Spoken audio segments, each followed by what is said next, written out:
Hello bankers, very good evening. स्वागत आप सभी का हमारे official YouTube channel GIB CIB वाला पर।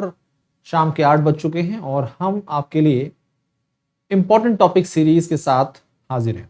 ये क्लास आपके सीआईबी एबीएफएम की क्लास है।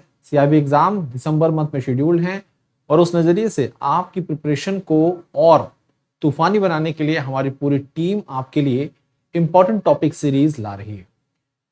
ये सेशन डेली शाम को 8 बजे आपके लिए आता है। तो इस सेशन का हिस्सा बनिए, अपने साथियों को सेशन शेयर करिए, चैनल को सब्सक्राइब करिए और सेशन को लाइक भी जरूर करिए। तो क्लास की शुरुआत करते हैं। आज के दिन हम कुछ खास पढ़ेंगे और वो है मॉड्यूल ए।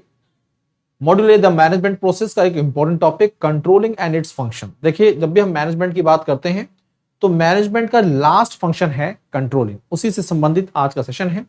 आप जितने भी साथी सेशन का हिस्सा बने हुए हैं सभी का तहे दिल से स्वागत। मॉड्यूल ए जो कि पूरी तरह से थ्योरेटिकल है और ज्यादा टफ भी नहीं है, बस आपको सारी टॉपिक के समझ होनी चाहिए। आपने सभी टॉपिक को एक बार पढ़ा, उसके की कॉन्सेप्ट की वर्ड दिमाग में रखिए, आपके लिए चीजें आसान हो जाएंगी। ठीक है, तो the management process is the first module of CIB एबीएफएम। और जब हम मैनेजमेंट प्रोसेस की बात करते हैं तो 5 फंक्शन आते हैं इसके अंतर्गत और ये 5 फंक्शन आपके साथ हैं यहाँ पर। देखिए, planning, organising, staffing, directing and controlling. तो आज हम बात कर रहे हैं किसकी? आज हम चर्चा कर रहे हैं कंट्रोलिंग की। Controlling is the last function of management और ये फंक्शन किसी भी ऑर्गेनाइजेशन गोल को अचीव करने के लिए और फिर फर्दर नए गोल्स को प्लान करने के लिए बहुत जरूरी होता है।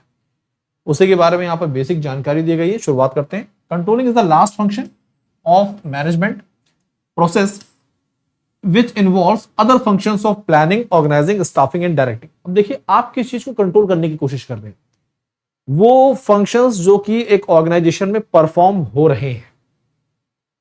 प्लानिंग, ऑर्गेनाइजिंग, स्टाफिंग, डायरेक्टिंग, इन्हीं को आप कंट्रोल कर रहे हैं एक तरह से। ठीक है जी।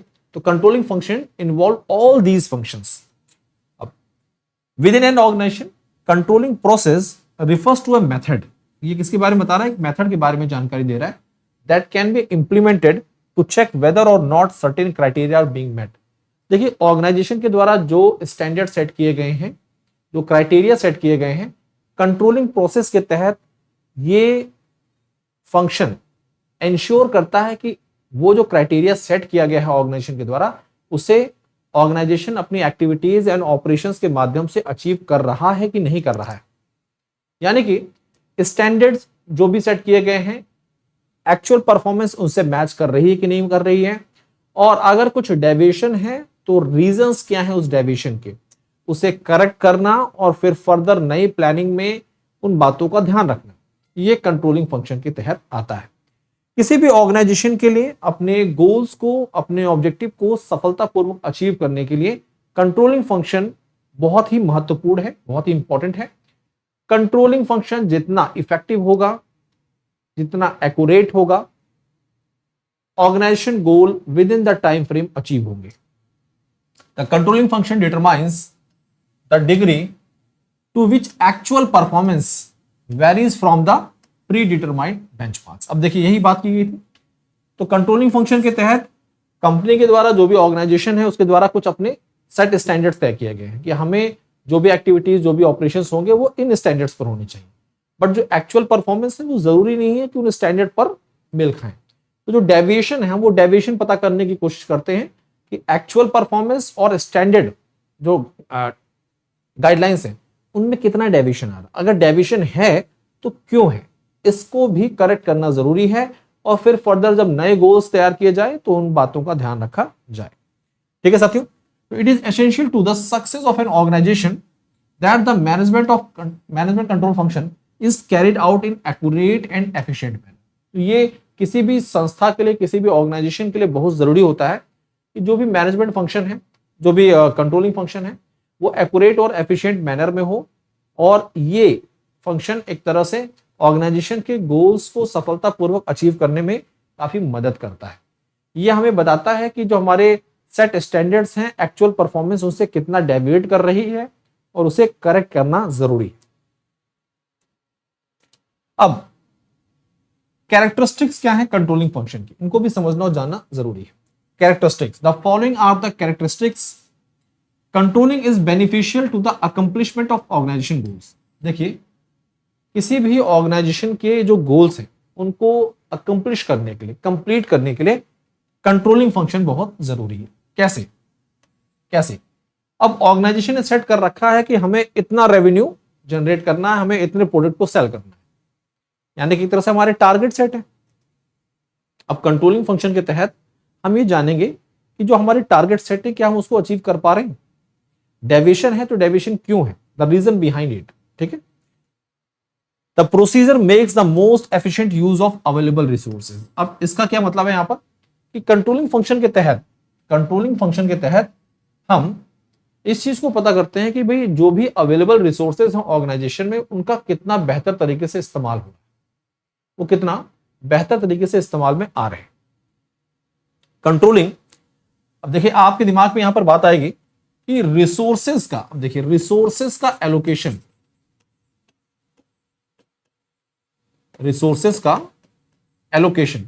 अगर आपसे कोई पूछे कि ये जो फंक्शन है रिसोर्सेज का एलोकेशन, ये कौन से मैनेजमेंट फंक्शन के अंतर्गत आता है, ये कौन से मैनेजमेंट फंक्शन के अंतर्गत आता है। ठीक है, तो रिसोर्सेज का एलोकेशन जो है वो साथियों ये आता है ऑर्गेनाइजिंग के अंतर्गत। किसके अंतर्गत आता है? ऑर्गेनाइजिंग के अंतर्गत। अब रिसोर्सेज जो हैं वो कितना एफिशिएंटली इस्तेमाल कर रहे हैं, कितना एफिशिएंटली यूज में आ रहा है। ठीक है जी, अवेलेबल रिसोर्सेज का कितना एफिशिएंटली इस्तेमाल हो रहा है, ये हम कैसे पता करते हैं? ये हम कंट्रोलिंग से पता करते हैं। किससे? कंट्रोलिंग से। दोनों अलग अलग चीजें, कंफ्यूज नहीं होना बिल्कुल भी। रिसोर्सेज, अवेलेबल रिसोर्सेज का एलोकेशन ये ऑर्गेनाइजिंग फंक्शन है, और रिसोर्सेज का एफिशिएंट इस्तेमाल होना ये कंट्रोलिंग फंक्शन के अंतर्गत आता है। ठीक है साथियों, आगे कंट्रोलिंग जजेस ensuring the current application of the standard. ठीक है, तो जो भी स्टैंडर्ड सेट किए गए हैं उनका करंट एप्लीकेशन हो रहा है कि नहीं हो रहा है, यानी कि हम उन टारगेट्स को अचीव कर पा रहे हैं कि नहीं कर पा रहे हैं, उन स्टैंडर्ड्स को अचीव कर रहे हैं कि नहीं कर रहे हैं। Discipline and order are also established as a result of the process. अब देखिए किसी भी ऑर्गेनाइजेशन में डिसिप्लिन और जो ऑर्डर है यानी कि सीक्वेंस, ये एक तरह से एस्टैब्लिश होता है as a result of controlling function. देखिए आप इसे ऐसे समझिए, आप जिस ब्रांच में काम कर रहे हैं, ठीक है जी, जिस ब्रांच में काम कर रहे हैं आपकी ऑडिट होती होगी, क्वार्टरली ऑडिट। वो ऑडिट एक तरह से कंट्रोल फंक्शन के अंतर्गत ही होगी। तो आपकी ये कोशिश रहती है हमेशा कि हमें अपने ऑडिट से पहले अपने सारे टास्क, सारी रिपोर्ट्स सेट करनी है, तैयार करनी है, जिससे कोई मिसमैच ना हो। ये क्या है? ये आपको डिसिप्लिन में बनाए रखने के लिए ही कंट्रोलिंग फंक्शन। तो कंट्रोलिंग फंक्शन एक तरह से क्या इंश्योर करता है? डिसिप्लिन और ऑर्डर। ठीक है, the process of controlling the employees motivates the employees. अब देखिए जो प्रोसेस ऑफ कंट्रोलिंग होता है, कंट्रोलिंग के तहत हम क्या कर रहे हैं कि हर इंडिविजुअल के अपने अपने टास्क असाइन है। क्या वो इंडिविजुअल अपने टास्क को अचीव कर रहे हैं कि नहीं कर रहे हैं, टास्क फुलफिल कर रहे हैं कि नहीं कर रहे हैं। अगर नंबर ऑफ एम्प्लॉइज काम कर रहे हैं किसी ऑर्गेनाइजेशन में, कंट्रोलिंग फंक्शन के तहत उनके टास्क अचीव हुए कि नहीं ये पता चल रहा है। मान लीजिए 5 ऐसे एम्प्लॉय हैं जिन्होंने अपने टास्क को विद इन टाइम अचीव कर लिया है, तो जो 5 एम्प्लॉइज है जिन्होंने अच्छा काम किया है, इस कंट्रोलिंग फंक्शन के तहत हम पता कर पा रहे हैं कि उन्होंने विद इन टाइम फ्रेम अपने टास्क को कंप्लीट किया है, तो उनको अप्रेजल मिलेगा, उनको रिकॉग्निशन मिलेगा, उन्हें उनकी वाहवाही होगी, उन्हें मे बी कुछ अच्छे इंसेंटिव्स या रिवॉर्ड्स मिले, अवार्ड्स मिले। तो ये उनको क्या करते हैं? मोटिवेट करते हैं। बट अगर हम कंट्रोलिंग फंक्शन को हटा दें तो वो एम्प्लॉय जो मेहनत कर रहे हैं अपने टास्क को विद इन टाइम फ्रेम खत्म करने के लिए, उनको कोई रिकॉग्निशन नहीं मिलेगी, और जब रिकॉग्निशन नहीं मिलेगी तो डिमोटिवेशन क्रिएट होता है।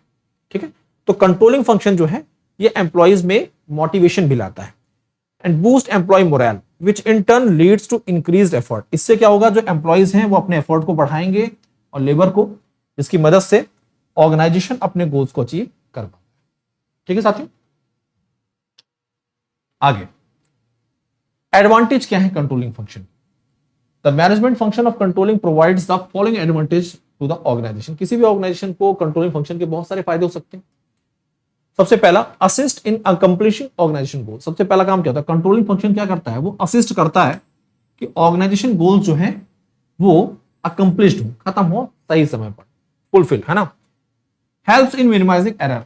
कंट्रोलिंग जितना बेहतर होगा, कमियां, गलतियां उतनी कम होंगी। इससे क्या होता है, हम एरर्स को, रिस्क को मिनिमाइज करते हैं, एरर्स को मिटिगेट करते हैं, मिनिमाइज करते हैं।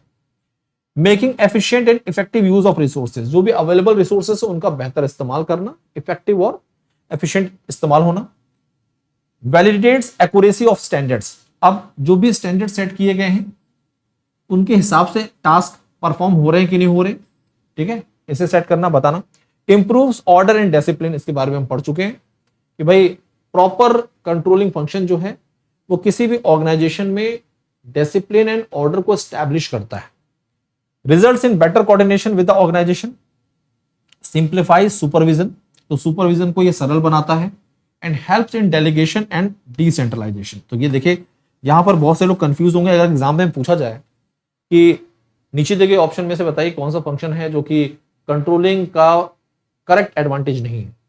आप इस वाले पर्टिकुलर इसको देखिए, एडवांटेज को देखिए, सिंप्लीफाई सुपरविजन, तो आपके दिमाग में आएगा कि सुपरविजन तो डायरेक्टिंग का फंक्शन है और डेलीगेशन जो है ये तो ऑर्गेनाइजिंग का फंक्शन है, ठीक है। तो यहां से आपके दिमाग में टेंशन आ सकती है, लेकिन आप बिल्कुल परेशान नहीं होगे। यहां पर बोला जा रहा है कि सुपरविजन को ये सिंप्लीफाई कर रहा है और डेलीगेशन में हेल्प करता है, डिसेंट्रलाइजेशन में हेल्प करता है।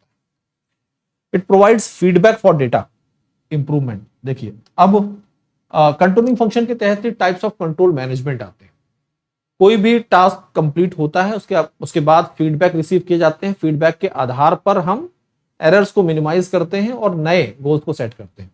तो एक तरह से ये क्या करता है कि ये फीडबैक के आधार पर डेटा को इंप्रूव करता है फॉर फ्यूचर प्लानिंग, यानी कि फोरकास्टिंग के पॉइंट ऑफ व्यू से, ठीक है साथियों। तो ये एडवांटेजेस है। इससे पहले आपने कैरेक्टरिस्टिक्स पढ़ी, इससे पहले आप लोगों ने कि मैनेजमेंट कंट्रोलिंग फंक्शन है क्या, इसके बारे में जानकारी ली। कंट्रोलिंग मैनेजमेंट क्या होता है इसके बारे में अगली क्लास में पढ़ेंगे आप साथियों।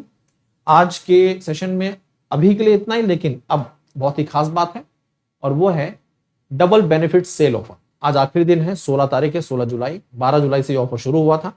सीआईबी एग्जाम क्लियर करना चाहते हैं तो उस नजरिए से आपके पास एक ब्रह्मास्त्र होना चाहिए और CIB Mahapack is equal to a ब्रह्मास्त्र to clear the all CIB papers in one go. तो सीआईबी महापैक इसलिए खास है क्योंकि आपके सीआईबी पेपर का लेवल अच्छा होता है, सिलेबस वास्ट है और जैब से इसका लेवल काफी अच्छा है। महापैक की खासियत यह है कि आपको इस महापैक के अंतर्गत 4 मेन पेपर और 1 इलेक्टिव पेपर, ये सारे पेपर्स का एक्सेस मिल जाता है। आपको 15 प्लस बैचेस का एक्सेस मिल जाता है, 15 प्लस बैचेस। अब ये 15 बैचेस क्या है? Foundation batch, foundation MCQ, MCQ case study ना, आपका कैप्सूल बैच, क्रैश कोर्स, ऐसे नंबर ऑफ बैचेस हम लाते हैं। अब आप एक बार महापैक से एनरोल कर लेंगे तो इससे क्या हुआ कि आपने फाउंडेशन पढ़ा, उस पर बेस्ड एमसीक्यू किए, एमसीक्यू केस स्टडी पढ़ा, क्रैश कोर्स पढ़ा, कैप्सूल बैच पढ़ा, आपका पेपर क्लियर। अब आपको अलग अलग बैचेस से जुड़ने की जरूरत नहीं है। ये 3 वैलिडिटीज में उपलब्ध है, 3299, 4799 एंड 6799। अब देखिए आपको एक कोड यूज करना है डबल 200, आपको एक कोड यूज करना है डबल 200 और आपको इस प्राइस पर भी 200 एक्स्ट्रा डिस्काउंट मिल जाएगा, लेकिन केवल महापैक्स पर ही ऑफर है। महापैक की खासियत यह है क्योंकि यहां पर आपको 15 प्लस बैचेस का एक्सेस मिलता है। सीआईबी महापैक में आपको इलेक्टिव पेपर का एक्सेस मिलता है, साथ साथ में मॉड्यूल वाइज डीपीपी मिलती हैं, क्विज मिलते हैं, मॉक टेस्ट मिलते हैं और डाउट सॉल्विंग सेशन भी मिलते हैं। अब आप वो बैंकर्स जिन्होंने अभी नई नई बैंकिंग सेक्टर को ज्वाइन किया है, वो बैंकर जो पुराने हो गए लेकिन जीआईबी सीआईबी नहीं क्लियर किया है, उन सभी के लिए ये जीआईबी सीआईबी महापैक कॉम्बो ऑफर बहुत बेहतर है।